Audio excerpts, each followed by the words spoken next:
Good morning, good afternoon, and good evening, viewers. Welcome once more to Requiem for London. Our scene is set in a strange place with a tormented soul. Down twisted corridors in dark, rotten paths of the mind, surrounded by carrion cockroaches swarming over her body, blood, bile, broken promises, broken words. Trust shattered. Final death on her doorstep. Adriana Abruzzo finds herself floating away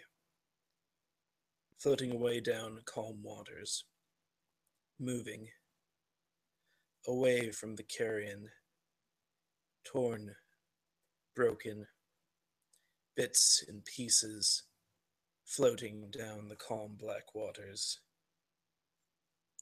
She tries to look around, but she does not move. She cannot move. All she can do is look.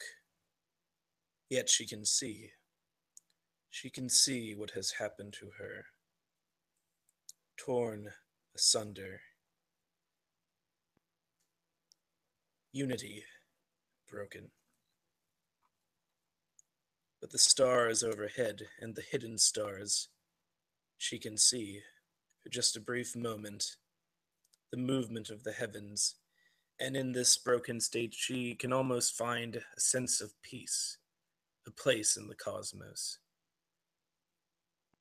In a manner of speaking, the hunger is gone. Perhaps it would be easier to just slip her way down the current forever, but something keeps her bound. On one side of the shore, a promise to somebody who is on the other side, in the kingdom of the dead, and on the other, the beast, the hunger, the thing prowling, the thing that drives you. But in your torn state, in her torn state, she cannot find balance between the two, so she floats. But then something weighs through the water, a figure seemingly impossibly large to her, but yet, even with clawed hands, gently stops her from floating away entirely, out to the vast black ocean of oblivion, and carries her back towards the shore, back towards the promise made under sunlight, robbed by the twists of fate. And this figure begins bringing the pieces and putting it back together, trying to make her broken soul whole, her broken body whole. She is lying on soft sands now. She can move ever so slightly. She sees the figure. It is sitting next to her. It could not bring all of the pieces back together, for the river must have its due as it flows into the land beyond, into the undiscovered country. It is sad. It is ancient. Eyes that are completely white, glazed over with cataracts, but able to see like her. The head of a jackal. The body of a man. Clad in a suit she recognizes. Image is everything, after all, and a voice she recognizes. The voice of her sire.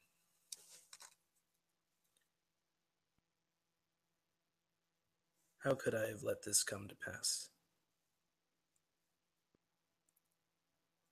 Everything is slipping away, it seems. Is this just the way things will always be? To have the Nemesis always at our doors, but to have our own kind rip us apart. Perhaps this is just the way of things. Can you move, Adriana?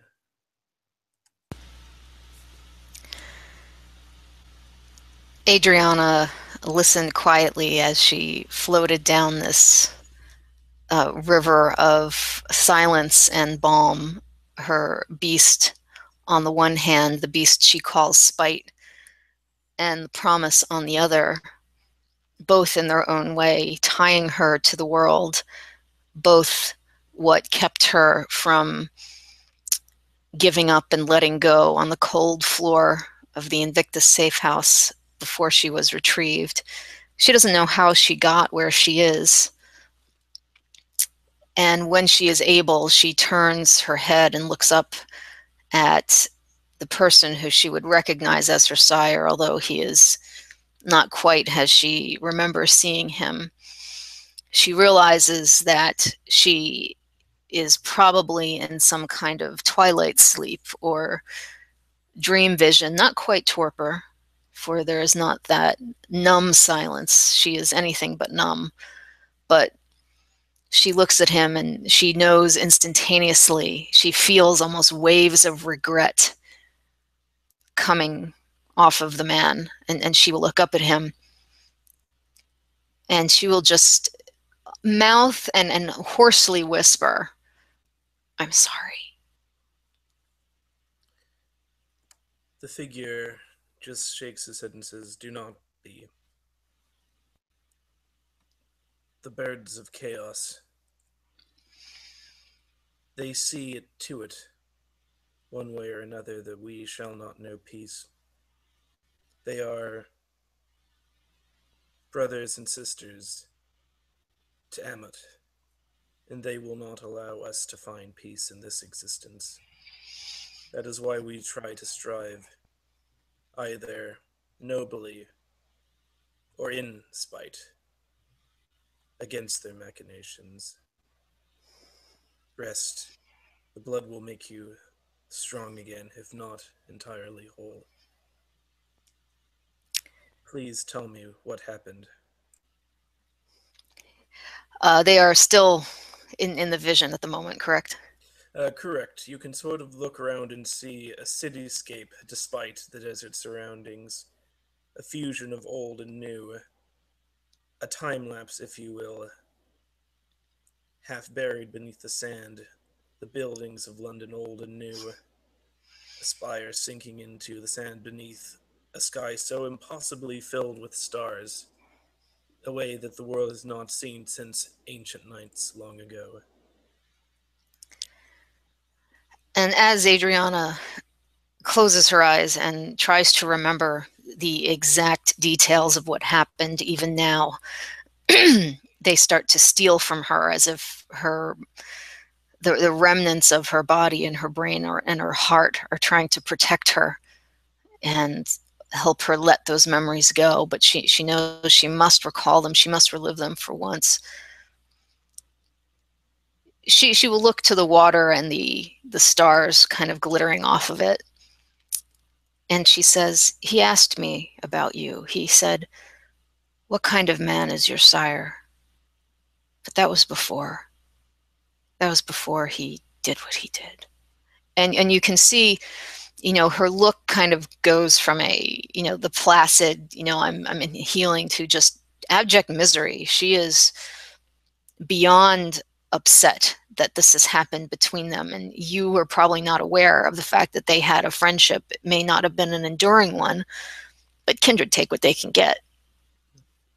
He'll actually take one of his hands, a clawed hands, almost like that of some sort of beast, but he'll put it gently upon you, and it'll feel just like the normal hand of the sheriff despite its appearance.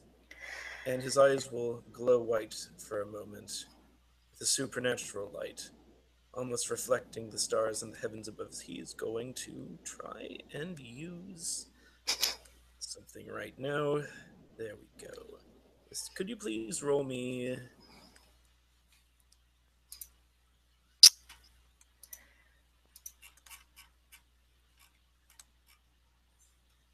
9 dice, please? Yes. Let me just take off my wallpaper just in case we can't see it. Oh, goddamn. Oh, I just closed Dice Stream by accident. Now, could I will distract them No, with no, no. Distract them. position? I will be right back.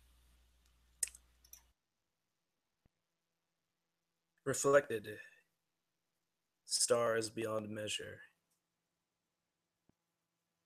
An ocean above, a river below. A place where time stands still. This twilight nether realm, where the kindred have one foot in the land of the dead and one in the land of the living, with the river separating both. Eyes that see to both sides beyond the river. What do those eyes see? Come on, dice stream. 9 dice. Ooh, wow. Dang, bro. Could have used these rolls last night.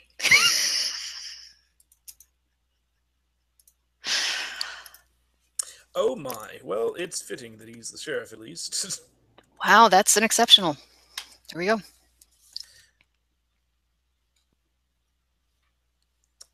All right, I'm going to write the questions that he asked into the chat. Roger that.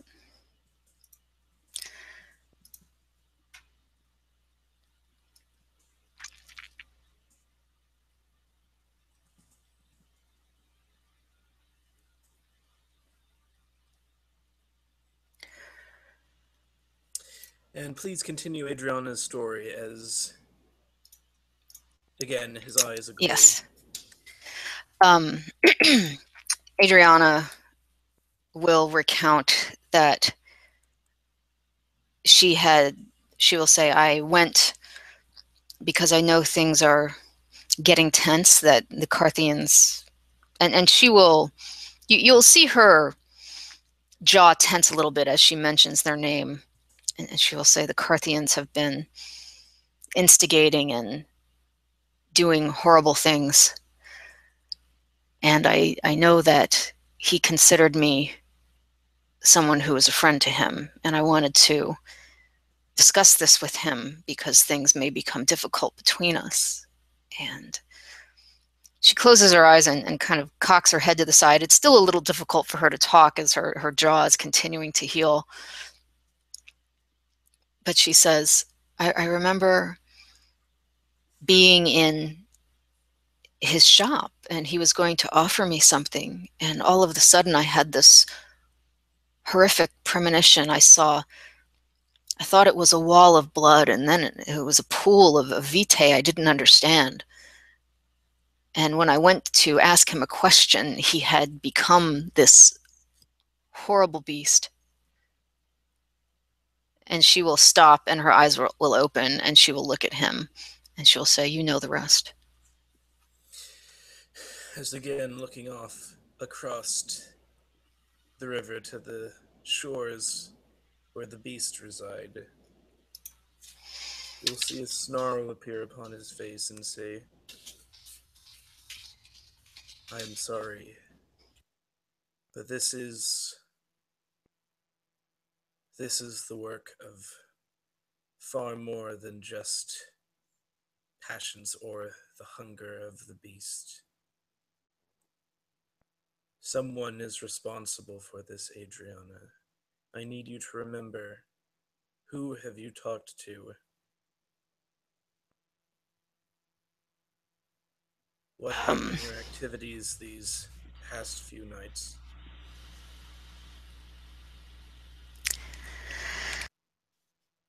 Adriana looks to the sheriff, and she gets this look on her face that perhaps she is right, and she did do something wrong, and this whole entire escapade was her fault.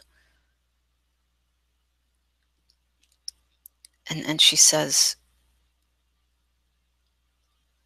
I think you're right. I think this maybe was my fault.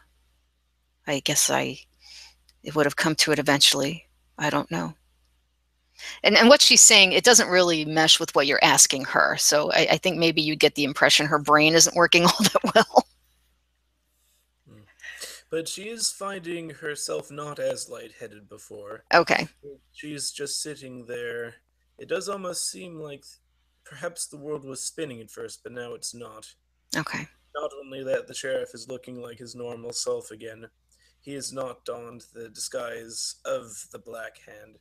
But as you two are just sort of sitting on this couch, not on the banks of some ancient river in this desert otherworld, as you're retelling the story, she might look around to take stock of her new surroundings, or perhaps these were her surroundings the entire time. She just saw beyond.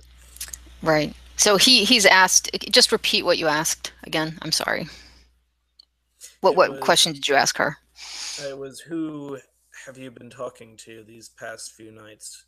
Right. What activities had you done? That sort of thing. I'm pretty sure that was. She says, I was speaking with Nora Hillingham about random things. She asked me to meet her in Epping Forest, and I did. And then she thinks further, and she says, Hold on, out of character. Was that Green Park or Epping "Oh, Forest? I'm sorry, Green Park. My bad." No worries. So the sheriff did not know that. Oh, see, now he does. Oh dear. Yeah. And then she says, I was working on a project, and it had to do with the goings on at the Shunt Club. And her brow furrows when she says the name of this club. And she says, they're smuggling guns. You should have gotten a report on that, didn't you? And she'll look at you with, she's surprised that you're asking her this. Oh, he does. He does look like this isn't news to him, and he does look exhausted. Yeah. This has been a long night, although not as harrowing as it was for him as it was for you. But that's not what he's focusing on, though. Is he just is looking at you now, and his eyes just look as they normally did. They normally do. But nonetheless, you almost still feel them like staring past beyond some sort of supernatural sight. Is he'll just Okay. say, what drove you to investigate the Shunt Club? And for the first time, in this, river of calm, this mosaic of the ancients of the Maquette race, you will see a spark of life in her, but it's not one that you would be pleased to see. And she says, they insulted us, Lucas. My God, we can't take that from them. Are you serious? Of course I did, and they were happy to help me. They're not smart enough to do the right thing. And he'll this time lean very close and actually just sort of touch his forehead with yours and close his eyes and say, Adriana, when was the last time you were offended by anything anyone else said?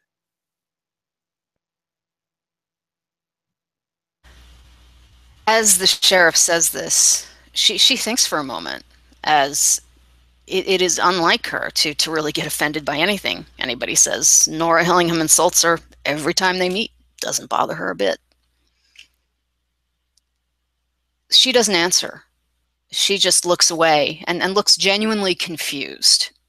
Out of character, I just need to check on something. I just need to scroll through a chat. Oh So no. regale us with our surroundings again. I will use exposition. The sheriff sees visions, flashes in his sight. He sees the attacker. He sees the savage. But his eyes are clouded. His sight, the sight through the kingdom of the dead and the kingdom of the living, he can see that the actions of the butcher was not his own. Something was controlling him. Was it the birds, the servants of chaos? Was it something else? Okay, I do have my answer, and you had to roll 5 successes to get this, so Oh you yes, did. that's the only reason I'm giving this Um, much leeway. so the question you asked, 1, 2, 3. So this would cover 4, 5, and possibly 6, or 1, 2, no, 3, 4, 5, 3, 4, and 5. What you would see is as you look further, Adriana is speaking, but she's not speaking the truth, and she's not speaking the truth because she's lying. She's speaking the truth that she knows. And as you look further and you pull back the smoke and fog and um, card tricks, you will see puppet strings sprout from her one good arm, and perhaps they lay just thrown to the side where her other arm should be, but is, gradually knitting itself together. Um, the puppet string goes above her head, and as the puppet strings rise, her face goes blank, and her mouth moves, but nothing comes out. These puppet strings attach to a symbol of the magic circle of the Invictus. And that is when Adriana will see something that she has never seen from the sheriff before. In your confusion, you will just see him look up and he will start shaking. Not shaking because he's suffering some sort of attack, but it takes you a second to realize, but he's furious. And he himself almost doesn't realize until he looks down and sees that he is shaking, a feeling that he hasn't felt in years, centuries maybe. As he almost smiles as he says, "Hello, old friend. I had almost forgotten what it was like. I must thank the one responsible for this, for reminding me of how much I have lost already and still risk losing every night. Do not hate the Carthians, for they are but pawns before a much more dangerous enemy in our midst. Try and remember, have you been in contact with anyone from the magic circle?" And again, his voice is still shaking. There is a tone, a pitch to it. Adriana, she is still kind of twilighted a little bit, although she looks up and immediately see he is furious, and she has never seen this amount of emotion come from the man. He's always been like a statue to her. And again, there's this feeling that this is her fault, but she doesn't know why or how. I mean, how could she be responsible for what McGee did or what the Carthians do to themselves? And she looks at him and she says, "Only what I've told you. I've been to the Union Arms. As far as the Magic Circle, you mean the princes group? No, I don't think so. Not unless I spoke to them at Elysium. And you don't need to roll for this. She believes this is the truth. She's not lying to you. She's not in a position to lie to anybody at this point." He will shake his head and say, "No, no. They are the servants of Michael Mays." shall I say, the goons of Michael. With that, she will close her eyes and she says, I reached out to them for help with the shunt club and they offered it. That's all I believe. As he'll just tilt his head and say, no. No, you didn't. They violated your mind. They sowed falsehoods into your head. They used you to cause this. This is not. And he will stop. And again, he really is not used to feeling this. His words are becoming harder for him to say.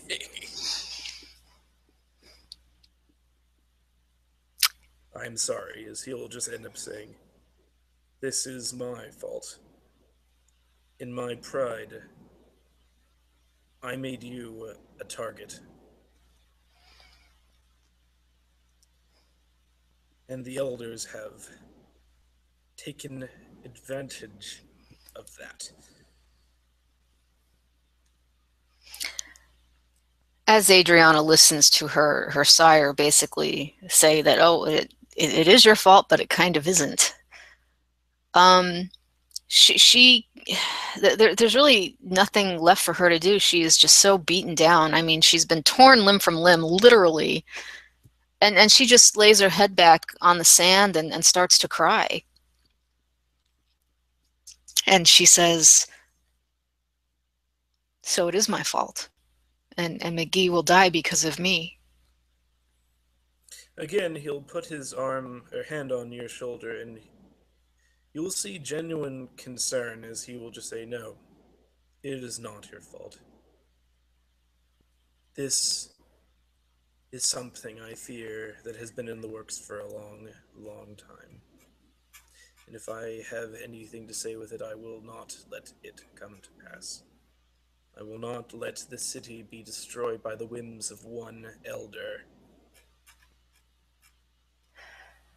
Adriana listens and she feels the touch of her sire, although she doesn't recoil. It literally there isn't much left for her. And you can feel the vitae that's being given to her being used, which is not the way it's supposed to be, because it will delay her healing.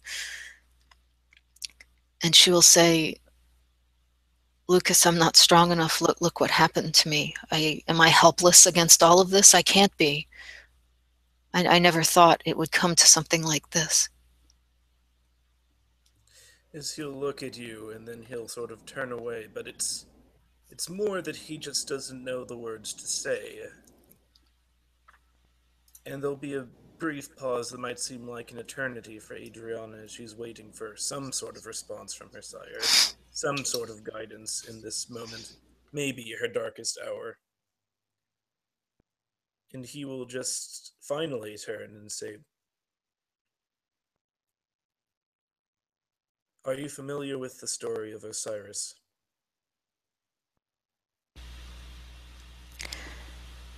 She will take her one good arm and wipe her tears away as he speaks, and she says, yes, I remember you. That was one of the first things you told me when you took me. As he'll close his eyes and say, he was a king long ago who was betrayed by a jealous brother. He was ripped apart, and his remains were scattered all throughout ancient Egypt. And it was his wife who found them all and put them back together. She could not find all of it, though, but because a part of him remained behind, he was able to exist in both the living and the dead. Some say that we are tied to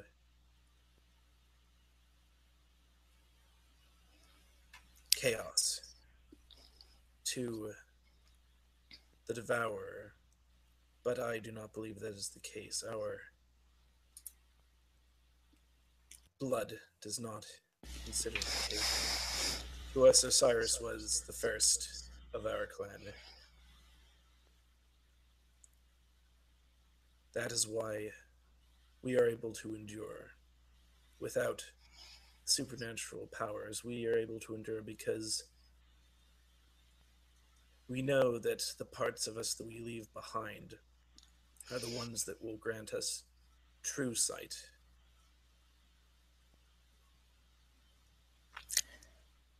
She listens to her sire speak, and feels that twinge of the beast within her called spite, almost like a heavily fanged squirrel kind of twirl around her neck. And she closes her eyes again and says, I won't be a pawn, Lucas. What can I do? If someone is making me believe things that aren't true, what do I do? So he'll close his eyes and say, you must see those for what they really are. It is difficult, very difficult. But remember what you have been through already, what the enemy is capable of, and grow. Always continue to grow, and your sight will expand far beyond what you could possibly dream of.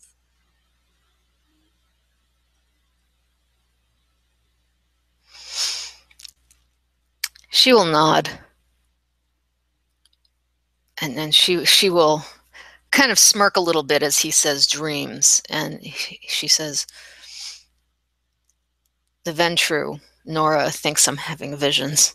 And she kind of, the first time you hear her laugh just a little bit, she's really not able to. It's still a little difficult for her to speak. And she says, maybe she's right. As he'll look at you and he'll actually smile and say it is not the first time one of our clan has had such sight. I think that might be a good place to start. For the enemy cannot take that away from you.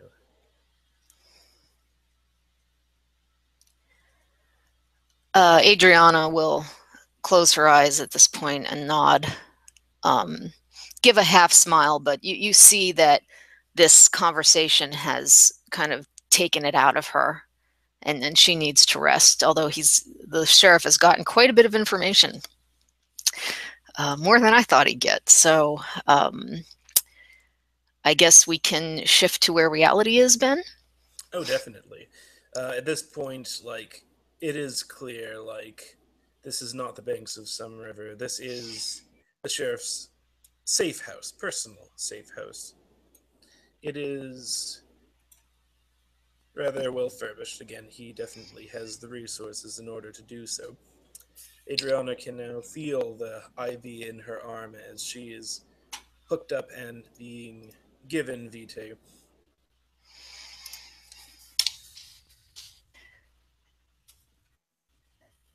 And apologies, I have to reload all this stuff.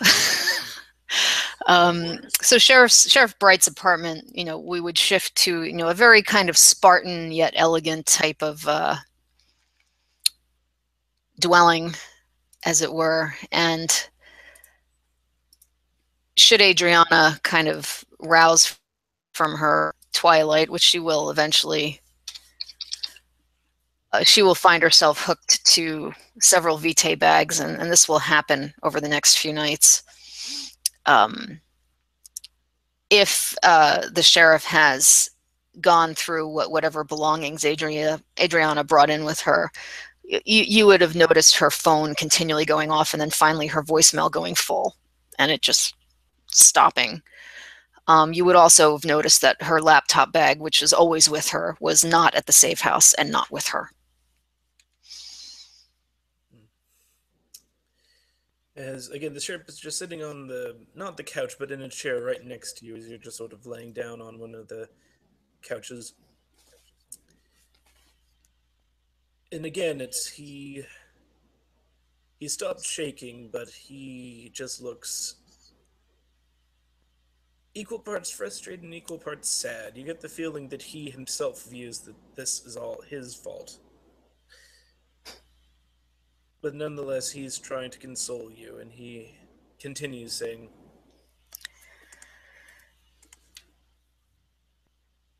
I think it's time that I told you more about your heritage, about why the sunken pyramid is so important for the city, what our true purpose is.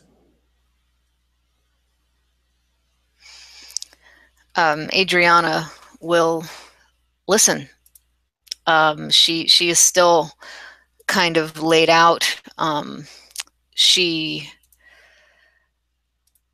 in the dim light of reality, you can still see that, her chest is in the process of healing itself, and her exposed rib cage is just starting to have the skin wrap around it, and the nub of her arm is beginning to grow again. Her face is still very much damaged on the left side. And then she'll look over to you and she'll say, I'm listening. Long ago, a very ancient empire, now long lost to time, broke the laws of Maat. They forever shattered the cycle of life and death, and so allowed the birds of Isfet to enter the world. We of Clan Meket have always been keepers, safeguarders. Our sight allowed us to see the truth and to serve a purpose beyond ourselves. For my particular heritage, as well as that of my sires, and as well as of you, if you so choose. The purpose we have chosen has been to maintain order, to uphold Ma'at against those who would shatter it for their own selfish greed. We are the hand of Ma'at, the keepers of law. And when that ancient kingdom of ours fell, we scattered to the wind. And your great great sire found its way to London. That is why we strive to be the sheriffs, to be the notaries, to be the law keepers, to keep the immortals true to Maat, to order, lest their short sightedness and greed bring the world spiraling closer to entropy, decay, and ultimately destruction.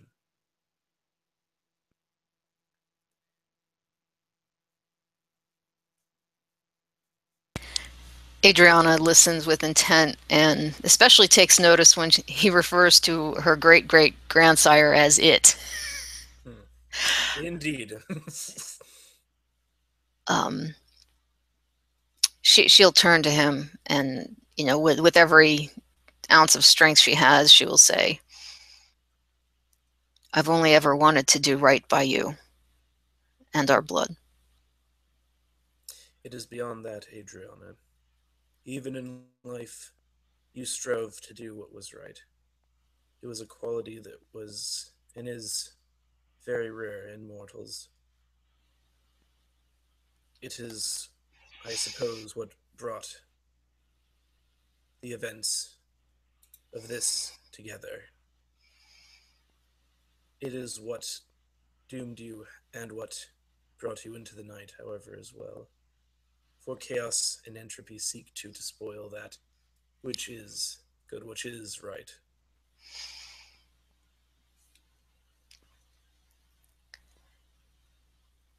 As she listens, she realizes, almost with, a reaffirmed purpose as far as why she is who she is and why they are in the house that they are. And she says, I will do whatever I have to preserve that. But, and she looks down at her kind of wrecked body and she says, I don't know if I can take another attack like this, Lucas. I don't.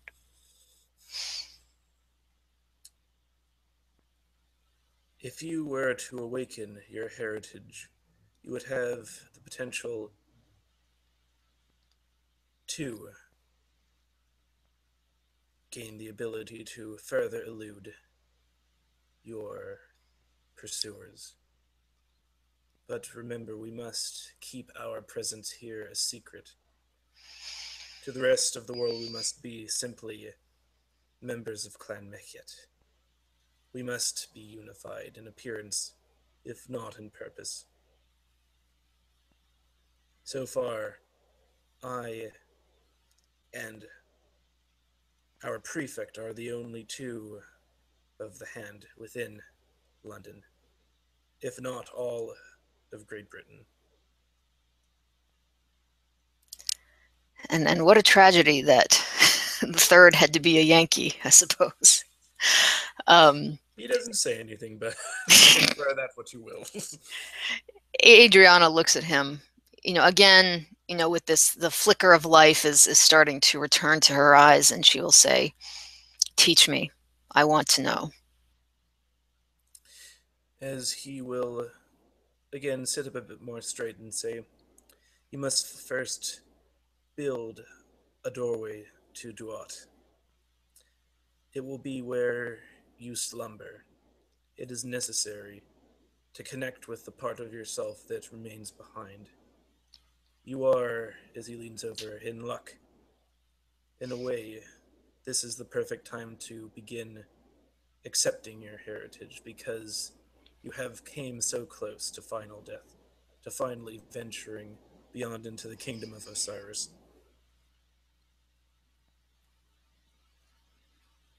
I myself accepted my heritage after well, a very ill-fated battle with my cousin a very long time ago.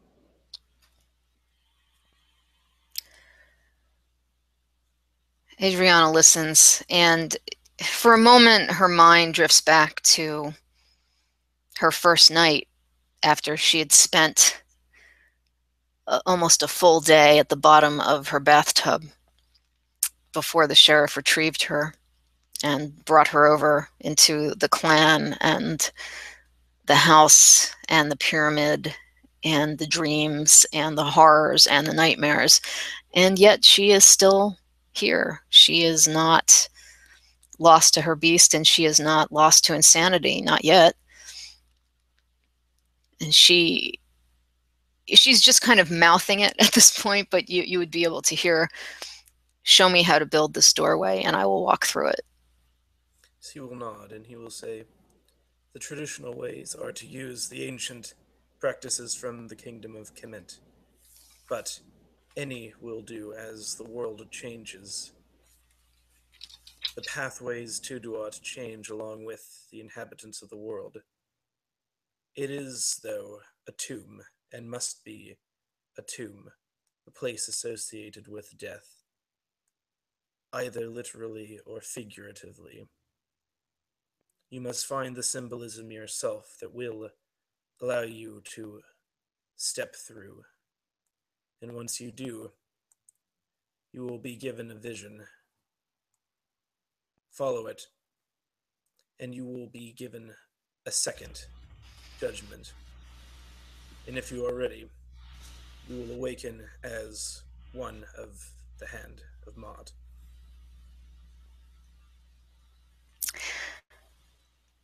Again, listening intently as her body continues to attempt to heal. And but you do see that spark in her eye again, and then she says, I am ready, with no hesitation. As he will smile and nod his head, there is pride there.